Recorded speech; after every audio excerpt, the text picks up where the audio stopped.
5वीत शिकते। माझ्या शाळेचे नाव जिल्हा परिषद प्राथमिक शाळा मालवंडी ढोरे, केंद्र बौर, तालुका मावळ, जिल्हा पुणे। माझी कविता सुरक्षित आहे। माझ्या कवितेचे नाव आहे शेतकऱ्याची वाघीण। माझ्या कवितेचे नाव आहे शेतकऱ्याची वाघीण। मी शेतकऱ्याची वाघीण, मी शेतकऱ्याची वाघीण। दिवस रात्र शेतात राबीन, दिवस रात्र शेतात राबीन।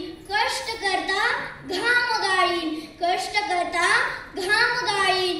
पण आई वडिलांना भक्कम आधार देईन, पण आई वडिलांना भक्कम आधार देईन। मी शेतकऱ्याची वाघीण, मी शेतकऱ्याची वाघीण। निळे आभाळ काळी माती, निळे आभाळ काळी माती। अभिमानाने लावू भाळी, अभिमानाने लावू भाळी।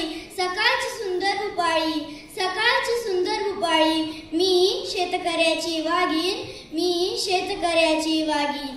शेतकऱ्याची बैलगाडी, शेतकऱ्याची बैलगाडी। उंच उंच डोक्यावर माडी, उंच उंच डोक्यावर माडी।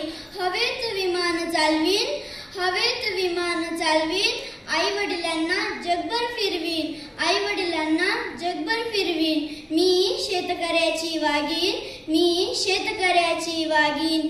रात्रंदिवस कष्ट करेन, रात्रंदिवस कष्ट करेन। उपाशी राहीन, उपाशी राहीन। माझ्या शेतकरी राजाला जगात मान मिळवून देईन, माझ्या शेतकरी राजाला जगात मान मिळवून देईन। शेवट माझे एकच मागणं आहे, हे निसर्गा, हे आभाळा, ए पावसा, आता तरी थांब। ओल्या दुष्काळामुळे माझ्या शेतकरी बापाचे अतोनात नुकसान झाले आहे। ओल्या दुष्काळामुळे माझ्या शेतकरी बापाचे अतोनात नुकसान झाले आहे। लाख संकटे आले तरी, लाख संकटे आले तरी बाप माझा झेलून उभा असतो, बाप माझा झेलून उभा असतो। त्याची मुलगी शेतकऱ्याची वाघीण